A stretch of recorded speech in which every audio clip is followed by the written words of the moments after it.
कहाणी शुक्रवारची ज्योतीची. ऐका शुक्रवारा तुमची कहाणी. आटपाट नगर होते. तिथे एक राजा होता. त्या राजाला मुलगा नव्हता. तेव्हा राणीने काय केले, एका स्विनीला बोलावून आणले. अगं अगं स्विनी, मला मंगळवारी सुद्धा एक मुलगा गुपचूप आणून दे. मी तुला पुष्कळ द्रव्य देईन. स्विनीने गोष्ट कबूल केली. ती त्या तपासावर राहिली. गावात एक गरीब ब्राह्मणांची बाई गरबार राहिली. तेव्हा ती स्वीन तिच्या घरी गेली आणि तिला सांगू लागली की बाई बाई, तू गरीब आहेस. तुझे बाळंतपणाचे पोट दुखू लागेल तेव्हा मला कळव. मी तुझं बाळंतपण फुकट करेन. तिने होय म्हणून सांगितले. नंतर ती स्वीन राणीकडे आली. बाईसाहेब बाईसाहेब, आपल्या नगरात अमुक अमुक गरीब ब्राह्मणांची बाई गरोदर आहे. तिला नुकताच दुसरा महिना लागला आहे. लक्षणे सर्व मुलाचीच दिसत आहेत. तेव्हा आपल्या घरापासून तो तेथपर्यंत काही कळणार नाही असे एक गुप्त भुयार तयार करावे. आपल्याला काही दिवस गेल्याची अफवा उठवावी. मी तुम्हाला नळवारीचा मुलगा आणून देईन. असे ऐकल्याबरोबर राणीला मोठा आनंद झाला आणि जसे दिवस होत गेले त्याप्रमाणे डोळ्यांनीच डंप केले. पोट मोठं दिसण्याकरता त्याच्यावर लुगड्याचा घडा बांधल्या. भुयार तयार केलं. 9 मास भरताच बाळंतपणाची तयारी केली. इकडे ब्राह्मणी बाईची पोट दुखू लागले. स्विनीला बोलवू आलं. त्याबरोबर तुम्ही पुढे व्हा, मी येथे म्हणून सांगितले. धावत धावत राणीकडे आली. पोट दुखण्याचे डोंग करायला सांगितले. नंतर ब्राह्मणांच्या घरी आली. बाई बाई, तुझ्या आहे पहिली खेप. डोळे बांधलेस तर भिणार नाहीस, नाही बांधलेस तर भय वाटेल असे सांगून तिचे डोळे बांधले. ती बाळंत झाली. मुलगा झाला. स्विनीने एका दासीकडून भुयाराच्या वाट्याने मुलगा राणीकडे पाठविला व तिने एका वरवंटात घेऊन त्यास एक कुंचा बांधला आणि तिच्या पुढे ठेवला. मग बाईचे डोळे सोडले. तुला वरवंटात झाला असे सांगू लागली. तिने नशिबाला बोल लावले. मनामध्ये दुःखी झाली. स्वीन निघून राजवाड्यात गेली. राणीसाहेब बाळंतीण झाल्याची बातमी पसरली. मुलाची कोड कौतुक होऊ लागले. इकडे ब्राह्मणबाईने नेम धरला. श्रावण मासी दर शुक्रवारी ज्योतीची पूजा करावी आणि नमस्कार करून म्हणावे, जय ज्योती आई माते, जिथे माझे बाळ असेल तिथे खुशाल असो असे म्हणून तिने तांदूळ उडवावे. ते ह्या मुलांच्या डोक्यावर पडावे. हिरवं लुगडं नेसणे, हिरव्या बांगड्या लेणे वर्ज, कारलीच्या मांडवा खालून जाणे वर्ज केलं. तांदळाचे खून बोलांना बंद केलं. याप्रमाणे ती नेहमी वाहू लागली.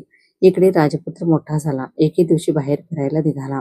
त्या दिवशी ती न्हाऊन आपल्या अंगणात राळे राखीत बसली होती. तेव्हा ह्याची नजर तिच्यावर गेली. हा मोहित झाला व रात्री तिची भेट घ्यायची म्हणून निश्चय केला. रात्री तिच्या घरी आला. घरात गाय वासरू बांधली होती. चालता चालता राजाचा पाय वासराच्या शेपटावर पडला. वासराला वाचा फुटली. ती आपल्या आईला म्हणाली, कोण्या पाण्याने माझ्या शेपटावर पाय दिला? तेव्हा ती म्हणाली, जो आपल्या आईकडे जावयास भीत नाही तो तुझ्या शेपटावर पाय द्यायला भिल काय? हे ऐकून राजा मागे परतला आणि घरी येऊन आपल्या आईपासून काशीत जाण्याची परवानगी घेतली. काशी जाऊ लागला. जाता जाता एका ब्राह्मणांच्या इथे उतरला. त्या ब्राह्मणाला पुष्कळ मुले होत होती, पण ती 5वी-6वीच्या दिवशी जात असत. राजा आला. त्या दिवशी चमत्कार झाला. 5वीचा दिवस होता. राजा दारात निजला होता. 6वी रात्री आली आणि म्हणू लागली, कोण ग मेले, वाटेत पसरला आहे. ज्योती उत्तर करते, अगं अगं, माझं ते नवसाचं बाळ निजलं आहे. मी काही त्याला वलांडू देणार नाही. मुलगा आज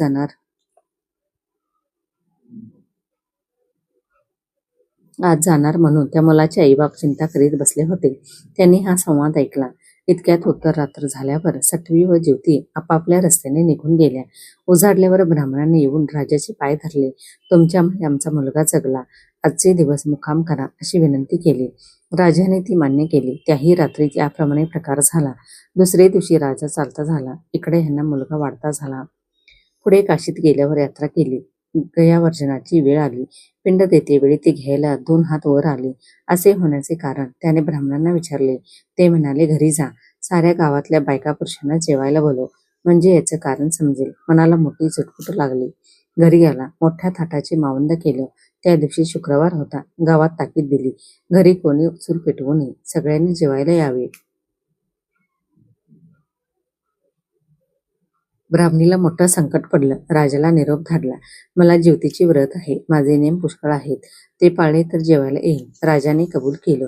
जिथं तांदळाचं धुणं होत होतं ते काढून तिथं सारवून त्यावरून ती आली. हिरव्या बांगड्या भरल्या नाहीत. कारल्याच्या मांडवा खालून गेली नाही. दरवेळी जिथं माझं बाळ असेल तिथे खुशाल असो असे म्हणे. पुढे पानं वाढली. मोठा थाट जमला.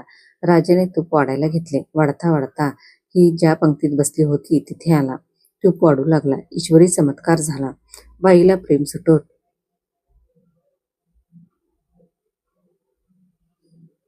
पान्हा फुटला. तिच्या स्तनातून दुधाच्या धारा फुटल्या.